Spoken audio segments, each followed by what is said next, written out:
Motion for debate. The Uyghur population in Xinjiang, China. Lord Alton of Liverpool.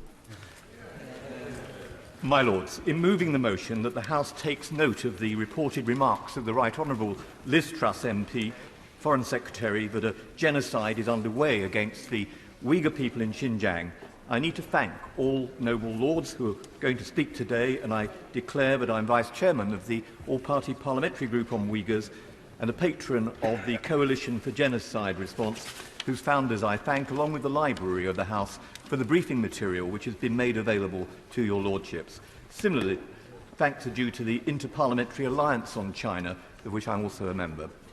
Today's debate on genocide has deep roots, stretching back to the still unrecognised genocide of 1915 against the Armenians.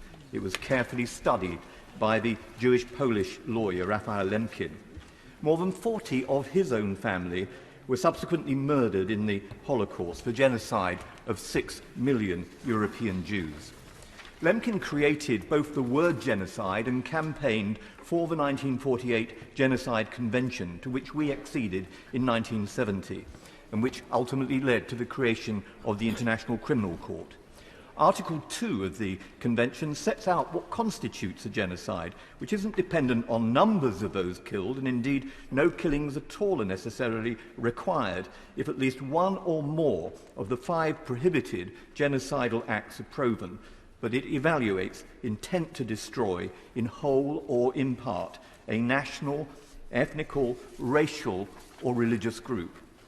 As we debate what is afoot today in Xinjiang, recall how, in Europe, bureaucrats identified who was a Jew, confiscated property, used their victims as slave labour, scheduled trains to uproot them from their homes and communities, deprived them of livelihoods and positions in society, how German pharmaceutical companies tested drugs on camp prisoners, confiscated personal property, shaved heads, sent hair, jewellery and other artefacts as trophies, and then made prisoners build their crematoria. Since 1948, we have witnessed other genocides in Cambodia, Rwanda, Bosnia, Darfur, northern Iraq and Burma, and now in China. Repeatedly, we have failed to honour our convention duties, to predict, to prevent, to protect and to punish. As a new member of the House of Commons, as long ago as November and December 1979, I criticised the failure to utilise the visit of the Chinese Communist Party's chairman, Hua Guofeng, to raise with him the Cambodian genocide being perpetrated by the CCP's allies Pol Pot and the Khmer Rouge. The government declined at the time to name it as a genocide. In Darfur, Rwanda, northern Iraq and Burma, I've seen firsthand how the promise to break the relentless and devastating cycles of genocide have never materialised. And will it be any different in Tigray, where the warning signs for mass ethnically targeted violence are flashing red? The former Yazidi MP asked me why we hadn't recognised the attempts to liquidate her community as a genocide. She wasn't alone in her incomprehension. Boris Johnson, then the Foreign Secretary, said, I quote, "ISIS are engaged in what can only be called genocide." Though, he said, for some baffling reason, the Foreign Office still hesitates to use the term genocide. Following the attempts to eradicate the Yazidis and other minorities in Iraq, the world watched aghast as the same fate befell the Rohingya and others in Burma. And then came these reports of mass incarceration and re-education of more than 1 million Uyghurs in Xinjiang, with evidence of displacement, sterilizations of women, torture, rape, and the use of slave labour in what has become a surveillance state. Speaking at the United Nations Human Rights Council, Dominic Raab rightly described the persecution of the Uyghurs as on an industrial scale. During consideration of what is now the Trade Act 2021, by a majority of 129, this House passed an all-party amendment prohibiting trade with genocidal regimes. The House will remember that the so-called Genocide Amendment sought to provide an answer to the problem of the United Kingdom's inoperable policy on genocide, a policy which refuses to engage with our convention obligations without the prior decision of an international court. But as the House knows, no such court will ever hear a case against the People's Republic of China. Agreeing with this point, the House provided a judicial route to make a preliminary determination on the question of genocide via the High Court, a proposal devised on the advice of my noble and learned friend, Lord Hope of Craighead. A compromise amendment designated committees in each House to consider whether there was credible evidence of genocide committed by a potential trading partner. But this new mechanism is only triggered when there are formal negotiations for a free trade agreement with China, and so it does nothing to help Uyghurs now. And in any event, my lords, even if it did, the Foreign Office has said that the committee's decision would not be binding, any more than the historic decision of the House of Commons in April to declare a genocide in Xinjiang.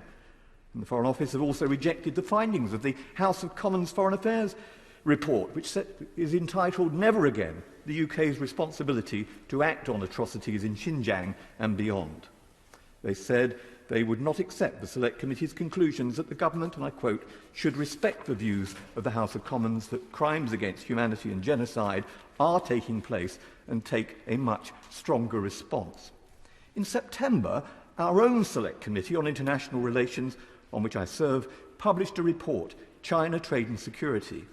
In evidence to us, Charles Parton, a leading authority, told the inquiry this: Xinjiang and the genocide, and it is genocide under the UN's Convention's description, have to be taken into account.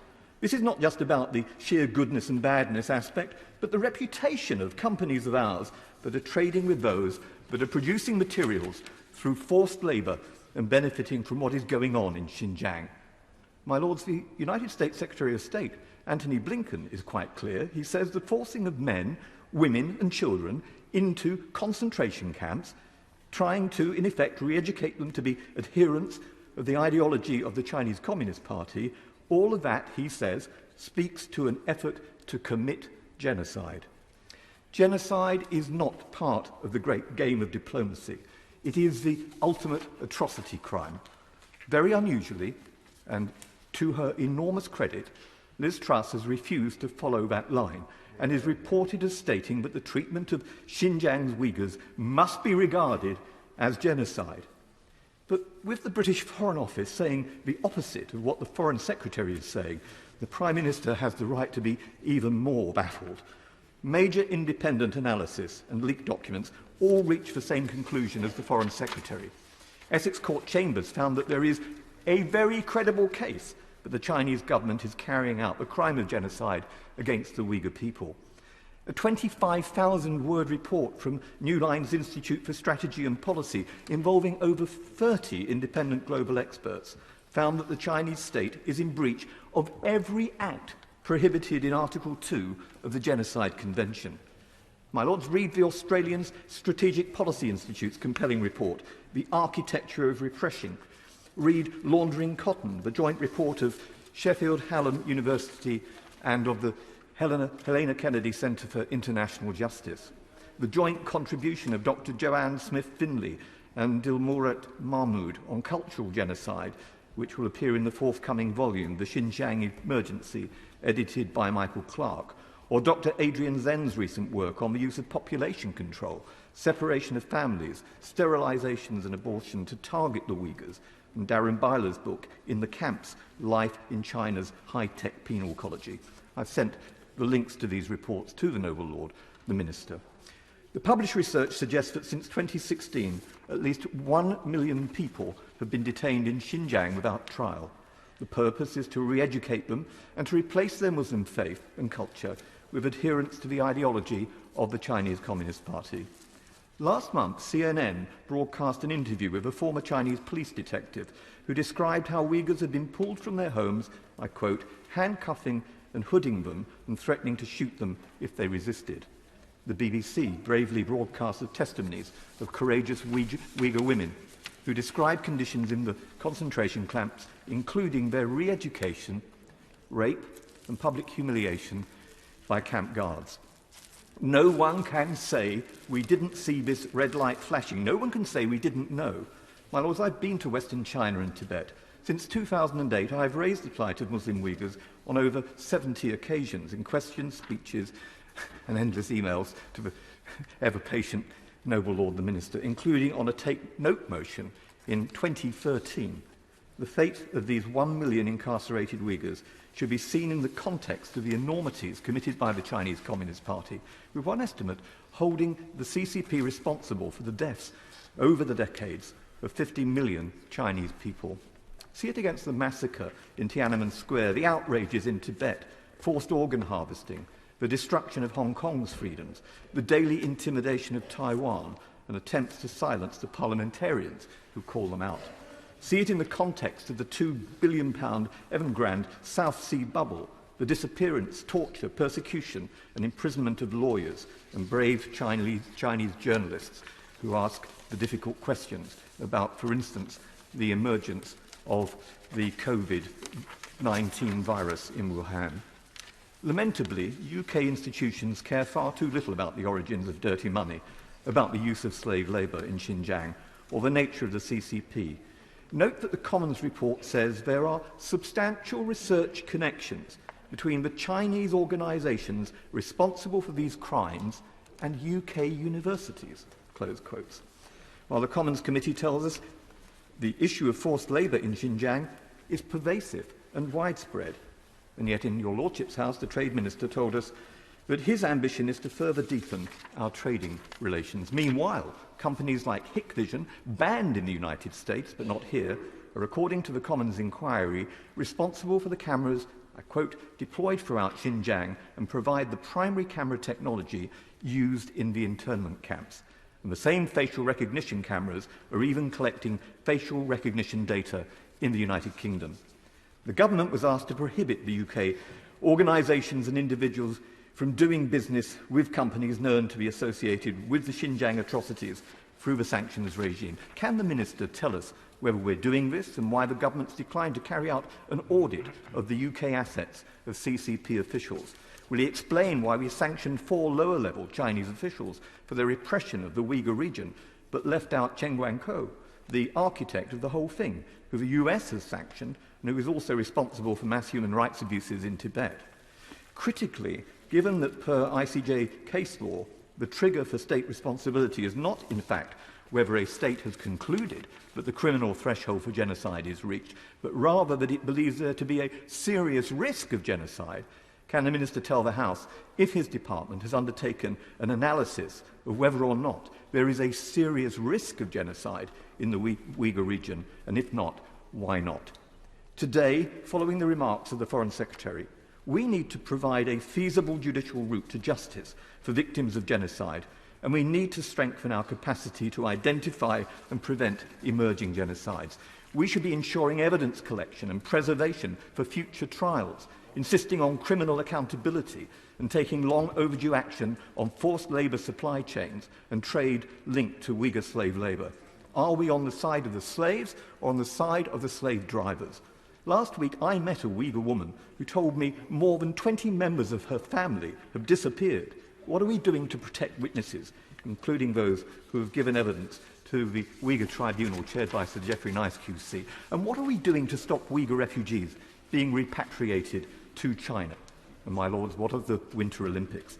Not only should there be a diplomatic and ministerial boycott, but the public should protest to the big-name IOC sponsors, Intel, Omega, Panasonic, Samsung, Toyota, Coca-Cola, Allianz, Alibaba and others, that their sponsorship brings them discredit and that their money is blood money.